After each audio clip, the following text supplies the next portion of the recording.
اسماء بنت عمیس رضی اللہ تعالیٰ عنہ بیان کرتی ہیں کہ رسول اللہ صلی اللہ علیہ وسلم ہمارے ہاں تشریف لائے، میرے بچوں کو دیکھ کے کہنے لگے یہ میرے بھتیجوں کو کیا ہوا ہے، بڑے لاغر اور کمزور ہیں، کچھ کھلایا پلایا کرو، ان کو کیا ہوا ہے؟ تو اسماء کہتی ہے میں نے آگے سے کہا یا رسول اللہ ان کو نظر بڑی جلدی لگتی ہے، تو آپ نے فرمایا ان کو دم کیا کرو، اور آپ علیہ الصلوۃ والسلام نے پھر دم بھی سکھائے۔ حضرت جبریل نے رسول اللہ کو دم کیا تھا، بسم اللہ ارقیک من کل شیء یؤذیک اللہ یشفیک،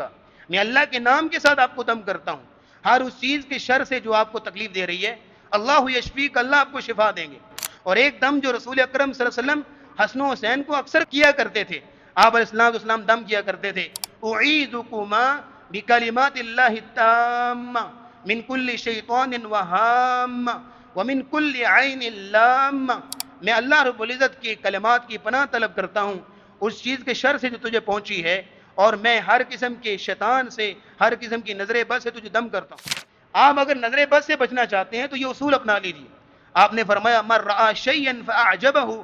جس بندے کو کوئی چیز نظر آئے اور وہ دیکھے اور اس کو بڑی اچھی چیز لگے، کوئی شخص نظر آتا ہے، اس کی کوئی خوبی نظر آتی ہے، کوئی کمال نظر آتا ہے، اپنے بچے کو دیکھتا ہے، اس کے اندر کوئی ذہانت، کوئی ایسی اچھی چیز لگتی ہے، کوئی بھی چیز، فقال ما شاء اللہ، اور آگے سے کہہ دیتا ہے ما شاء اللہ لا قوت الا باللہ لم یضرہ، تو فرمایا کہ کسی قسم کی نظر بد اس پر اثر انداز نہیں ہوتی، اللہ رب العزت کی طرف سے حفاظت ہوتی ہے۔ اور مسند احمد کی حدیث ہے، نبی اسلام نے فرمایا اذا رأى احدکم من اخیہ او نفسہ ومالہ اعجبہ ما یعجبہ فلیدعو بالبرکہ، کوئی شخص کسی میں کوئی چیز دیکھتا ہے، اپنے مال میں یا کسی کے مال میں یا اپنے بھائی میں یا کسی میں بھی کوئی اچھی چیز دیکھتا ہے جو اس کو اچھی لگتی ہے، تو فرمایا فلیدعو بالبرکہ، تو پھر برکت کی دعا کرے، وہاں پہ ماشاء اللہ کہہ دے یا کوئی برکت کی دعا کر دے، تو اللہ رب العزت جو ہے وہ اس نظر بد سے حفاظت کریں گے۔ تیسری چیز، اگر آپ اپنی حفاظت کرنا چاہتے ہیں، یہ ہمارے ہاں تو ایک بہت عام چیز ہو چکی، بلکہ اس کو حیضہ کہہ لیجئے، یا آپ اس کو فتنہ کہہ لیجئے، یا آپ کہہ لیجئے کہ ہم اس چیز کا ایسا شکار ہو چکے ہیں کہ بچ سکتے ہی نہیں ہیں۔ کیا ہے کہ ذرا سا اللہ نے نعمت دی ہے، کہیں گئے ہیں باہر کھانا کھانے کے لیے، بھئی اب تم پہلی بار کھانا کھانے لگے ہو، اس کی جناب دو چار تصویریں کھینچیں گے اور اس کو جناب دکھا رہے ہوں گے سب کو کہ میں کھا رہا ہوں، یعنی پوری دنیا میں اکیلا میں ہی ہوں جو یہ چیزیں کھا رہا ہے۔ اور پھر ہوتا کیا ہے کہ جب اگلے دن اس کی نظر پڑتی ہے، اب ظاہر ہے کہ ہر شخص کے پاس اس طرح کی چیزیں نہیں ہوتی، ہر شخص کے پاس اس طرح کی چیزیں لوگ دیکھ کے لپکتے ہیں اور ان کی نظروں میں ایک ایسی چیز پیدا ہوتی ہے، تو اگلے دن تم بیٹھے ہوتے ہو، پھر گر کے کہتے ہو پتہ نہیں میرے ساتھ کیا ہوا۔ ان ساری چیزوں سے ہمیں بچنا ہوگا۔ جو حدیث میں نے آپ کے سامنے رکھی ہے نبی اسلام کی، استعینوا علی انجاء الحوائج بالکتمان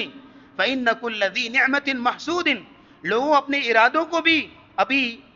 چھپا کے رکھا کرو، یہ نہیں کہ ابھی کام شروع کرنا ہے پورا نہیں ہوا تو اس کا ڈنڈورا پیٹنا شروع کر دیا، میں یہ کر رہا ہوں، میں وہ کر رہا ہوں، میں ادھر جا رہا ہوں ادھر جا رہا ہوں، اور وہ کام ہوتے ہوتے رہ جاتا ہے، وہ کام پورا ہی نہیں ہوتا، ظاہر ہے اس کو نظر کھا جاتی ہے۔ اس لیے ان ساری عادات کو ہمیں بدلنا چاہیے اور ان چیزوں سے ہمیں بچنا چاہیے۔ اب اگلی بات نوٹ کیجئے گا، اگر نظر لگ گئی ہے، یہ تو ہوگا کہ پہلے آپ نے احتیاطی تدابیر کرنی ہے، اگر اثرات ہو گئے ہیں تو پھر اس کا اگلا طریقہ کیا ہے، علاج کیا ہے؟ دو علاج رسول اللہ نے بیان کیے، یہ بیان کر کے بات ختم کرتے ہیں۔ نبی کریم صلی اللہ تعالی وسلم نے بیان فرمایا کہ دم کیا جائے مریض کو۔ ام سلمہ رضی اللہ تعالیٰ نے بیان کرتی ہیں، صحیح البخاری کی حدیث ہے کہ نبی اسلام ہمارے گھر میں تشریف لائے تو ہمارے گھر میں ایک بچی چھوٹی بیٹھی ہوئی تھی، تو اس کے چہرے کا رنگ اڑا ہوا تھا، یعنی یوں سمجھ لیجیے جیسے آپ اپنی زبان میں کہتے ہیں بچے کا رنگ لال پیلا ہو گیا، یہ اس طرح کی کوئی رنگ کی کیفیت تھی۔ تو نبی اسلام نے اس کو دیکھ کے فرمایا استرقوا لها، تم اس کو دم کیوں نہیں کر رہے؟ فإن بها النظرة، اس کو تو بڑی سخت بڑی تیز نظر لگی ہوئی ہے، اس کو دم کرو۔ اور اسی طرح اسماء بنت عمیس رضی اللہ تعالیٰ عنہ بیان کرتی ہیں کہ رسول اللہ صلی اللہ علیہ وسلم ہمارے ہاں تشریف لائے، میرے بچوں کو دیکھ کے کہنے لگے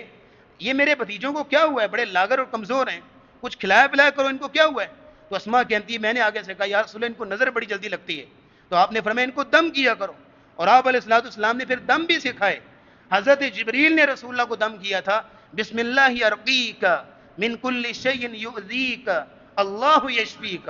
میں اللہ کے نام کے ساتھ آپ کو دم کرتا ہوں، ہر اس چیز کے شر سے جو آپ کو تکلیف دے رہی ہے، اللہ یشفیک، اللہ آپ کو شفا دیں گے۔ اور ایک دم جو رسول اکرم صلی اللہ علیہ وسلم حسن و حسین کو کیا کرتے تھے، آپ علیہ السلام دم کیا کرتے تھے، اعیذکما بکلمات اللہ التامہ من کل شیطان وہام ومن کل عین لامہ، میں اللہ رب العزت کی کلمات کی پناہ طلب کرتا ہوں اس چیز کے شر سے جو تجھے پہنچی ہے، اور میں ہر قسم کے شیطان سے، ہر قسم کی نظر بد سے تجھے دم کرتا ہوں۔ اور نبی اسلام نے فرمایا کہ حضرت ابراہیم علیہ السلام اپنے دو بیٹوں اسحاق اور اسماعیل کو یہی دم کیا کرتے تھے، یعنی نبی کریم صلی اللہ تعالیٰ علیہ وسلم نے دم سکھایا۔ اور دوسرا اور آخری علاج جو ہے نظر بد کا وہ یہ ہے کہ اس غسل کرایا جائے، یعنی اگر تو پتہ چل جائے کس کی نظر لگی، اگر تو نہ پتہ چلے پھر دم کریں، اگر تو پتہ چل جائے کہ فلاں کی نظر لگی، فلاں نے دیکھا تھا، فلاں نے ایسے کلمات کہے تھے، جیسے عامر بن ربیعہ کے بارے میں نبی اسلام نے پوچھا تھا کہ کس کی نظر لگی، کس کی بارے میں شک ہے، تو کہا جی عامر بن ربیعہ نے ایسی بات کہی تھی۔ تو آپ نے ان کو بلایا اور آپ نے کہا کہ تم جو ہے وہ یہاں پہ وضو کرو، اور ان کے وضو کا بچا ہوا پانی جو تھا وہ حضرت سہل بن حنیف کو بٹھا کے ان کی کمر پر انڈیل دیا تھا اور وہ شفا یاب ہو گئے تھے۔